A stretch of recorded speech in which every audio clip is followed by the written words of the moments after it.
everybody, it's Chris Eads, known online as Wootini, here with another Gay Gamer video podcast. This week, I did not go to the movies, although with this, there was nothing big opening that I cared about. Although with this heat, sitting in a lovely air-conditioned movie theater for a couple of hours probably wouldn't have been a bad idea, no matter what the movie is. Yeah, so I didn't go to the movies. So I have no movie review for you this episode, so we'll just jump right into the games. There's a new update coming for Disney Dreamlight Valley, but it is not here yet, so I don't have a whole lot to do in Disney Dreamlight Valley, because I still haven't gotten the DLC. So I basically have just been, like, giving Daisy gifts to get her friendship up to 10 so that we can finish out her quest line. And I did it the other day, and it was hilarious because her final quest was just, it took like 2 seconds. I was like, what? Because like when I got her to like level 6 or 7 or whatever, she had a quest where she was going to do advice from other residents, and that had like 4 or 5 stages to it that took like days to complete. It took forever. And this one was over in like 5 minutes. It's like, deliver this. Now we have a party. Done. Although after the party, there was a little bit of a back and forth and a little whodunit kind of thing. But that literally took 5 minutes. I was like, whatever. So now I'm just waiting for the next update with new characters and a new star path and new things to do. So I have been able to focus a lot of time on Star Wars Jedi Survivor, which I continue to play constantly.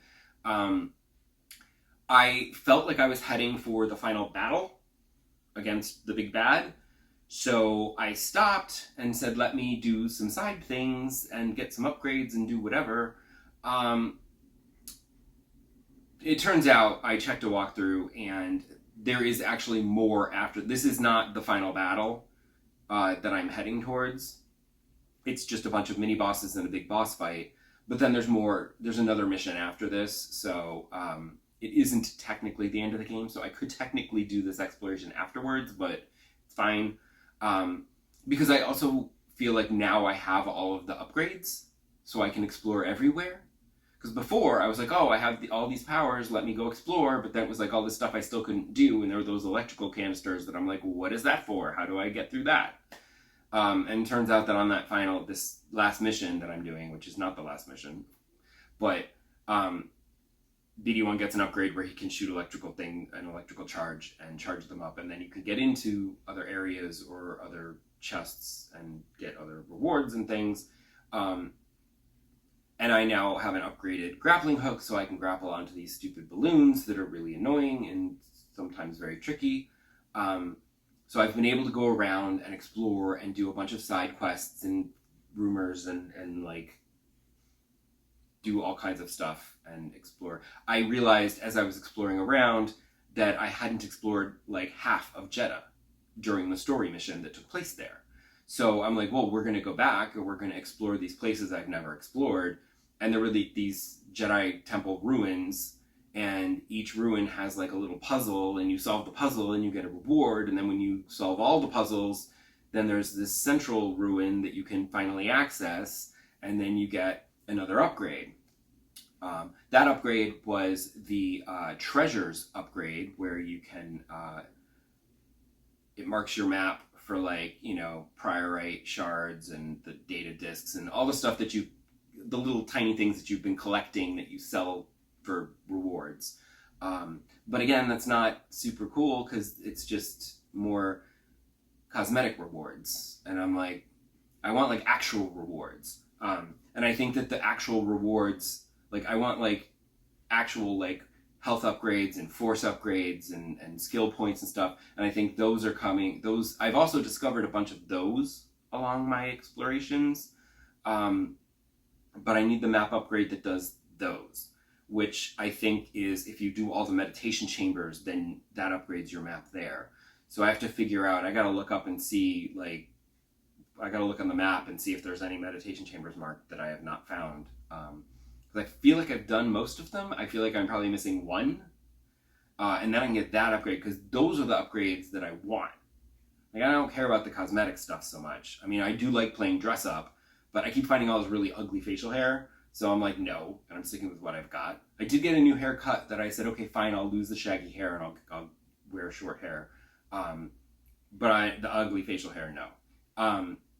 I also did, I discovered that I was missing, as I expected, one fish. So I went and looked up that one fish, like what planet it's on and where on that planet, so that I could go and like narrow it down so that I could just go and find it. And then I finally got that trophy for collecting all the fish for the aquarium. And Scuba finished his great story. But there was no other reward. Like I even went back to the saloon to talk to Scuba again to see if I'd get a reward, but you don't get anything. You just get a really cool story. I mean, Scuba's my favorite character in the game. I love his Scottish accent. It's awesome and hilarious, and his story was great. So I'm like, okay, no real reward for that, just the trophy and his story, which was delightful. And then I wondered why I wasn't getting the upgraded garden, and it turned out I'd been missing, there was one little plot in the corner that I didn't plant something in, and you have to plant something in every single space, and I had missed one over in the corner, so I planted that and went off and did something and came back, and then as I was landing on Kobo, I get a trophy saying, hey, you've upgraded your garden, congratulations. And that unlocked the final plot, which I then filled in with more plants just to do it, and it unlocked another BD1 upgrade. There was this little console that was covered in vines, and now the vines are gone. But when I had BD1 unlock it, it gave him an upgrade to the map again, but this map is where all the seeds are. And I'm like, no, I don't care about getting more seeds. Like, no, I've filled the garden, we're good. Like, that's just gonna clutter up the map even more, you know? So I want those force and health upgrades. That's what I'm more interested in. Because I've also been going back and forth because I have not been following up on the bounty hunters, because they don't just sort of show up. You have to talk to Siri or whatever at the saloon, and then she's like, hey, I heard there's a bounty hunter at this location on this planet, and then you go do it. So I've actually been doing a bunch of bounty hunter quests as well, because I want to do that.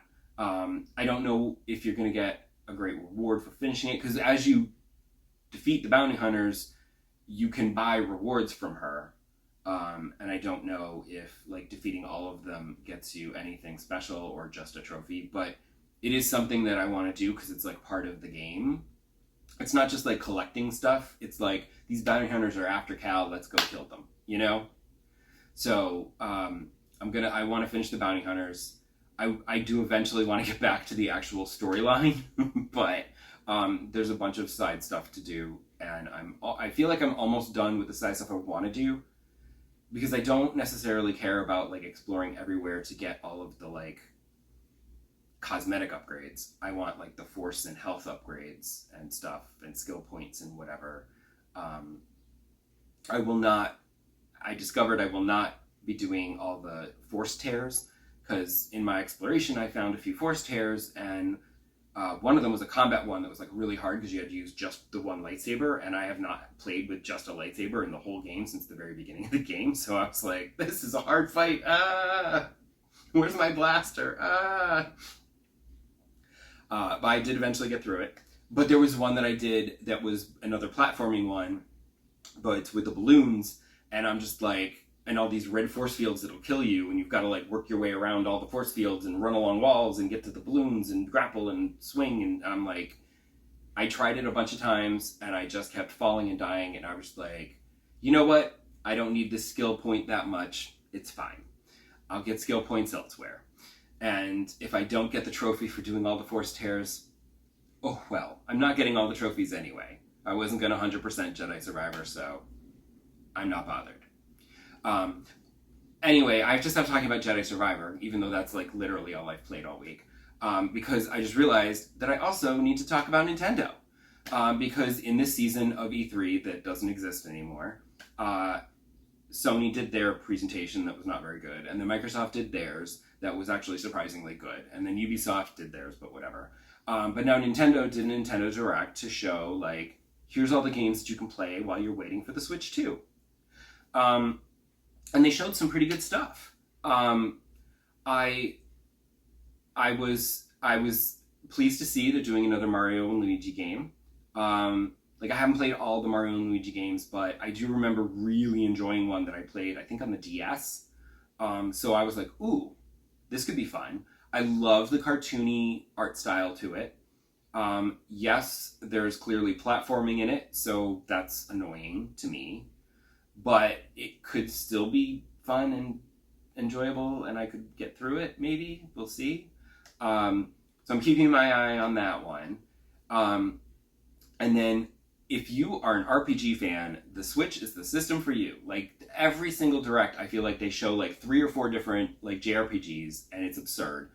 And the problem is that they're all just like these, you know, anime, sci-fi, fantasy things that all just sort of blend, and I like nothing pops, and I don't go, ooh, I want to play that one. You know what I mean? The only thing that popped here for me was the Dragon Quest III, the 2D HD remake. Although I have to say that the graphics did not look as polished as Octopath Traveler. Like the backgrounds, the 3D backgrounds looked terrific, but the sprites on them were like a little janky looking. But maybe when you're playing it, it's not so bad. And I was a little confused as to why they're doing 3, but it turns out that 3 chronologically comes before 1 and 2. So 3 comes out this year, and they'll do remakes of 1 and 2 for next year. And you can play them in chronological order instead of numerical order. So, like, that looked cool. I might play that. I know you're probably all expecting me to gush about Hello Kitty Island Adventure, because it's, like, you know, Animal Crossing. Like, it's literally an Animal Crossing ripoff. Like, it's on an island as well. And you live on an island with the Hello Kitty characters and have adventures and enjoy yourself. And I'm just like, yes, except no. Because aside from Batsmaru, I've never really been into the Hello Kitty characters. So, like, this is not anything I'm going to be like, woohoo, you know. I mean, I appreciate that it's, you know, Animal Crossing, where you decorate your house and change your clothes and decorate the island and make friends with people and whatever. And I appreciate that they've added to that with, like, these little, like, adventure elements where you, like, go on, like, little missions and there's, like, platforming and adventure stuff or whatever. But I'm not that into Sanrio, so I'm not sure I'd be that into this game. I'm more interested in Tales of the Shire for some reason. I don't know why I find that game so appealing. It just looks... I want to be a hobbit and live under the ground and cook great food, and it just looks delightful. I don't know why. I can't explain it. It just looks delightful.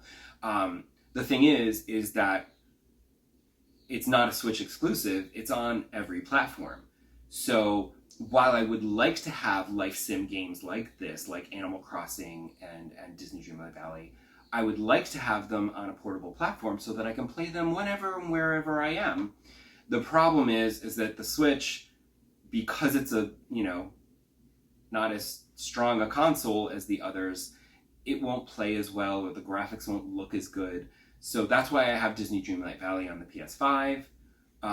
So it's going to come down to when Tales from the Shire is released, what the reviews are like, and if the reviews are good, then I will buy it.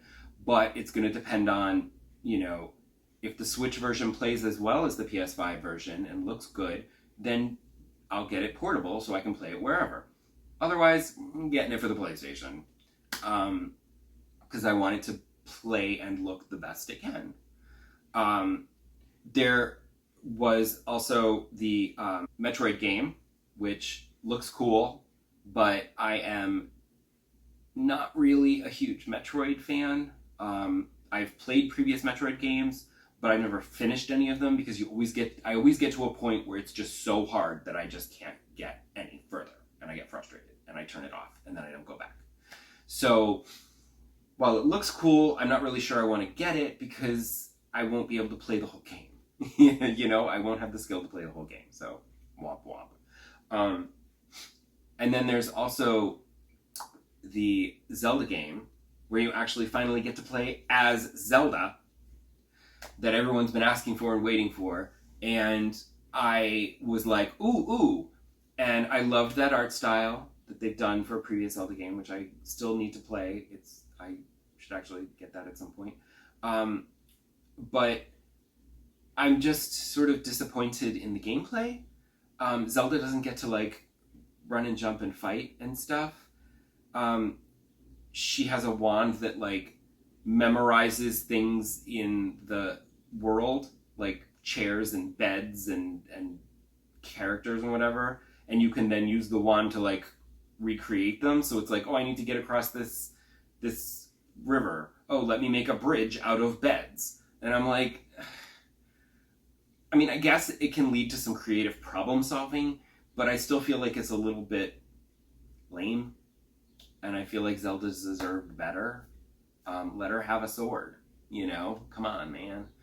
So, that's another one where I'm like, I don't know. Like, it's a wait and see again. So, everyone always used to say, like, you know, who won E3? And now there's no more E3, but everyone's had their presentations, and I feel like it was Microsoft with Nintendo a close second, and Sony was not even really in the game this year. Theirs was really disappointing. But I do kind of miss E3. So that's it for this week. I'm going to shut up now and let you go, and come back next episode, and maybe I don't think I'll finish Star Wars, honestly. Honestly, there's too much side stuff left to do, and then there's another mission after I finish this, so, and who knows how hard these boss fights are going to get. We'll see. Come back and find out. Bye!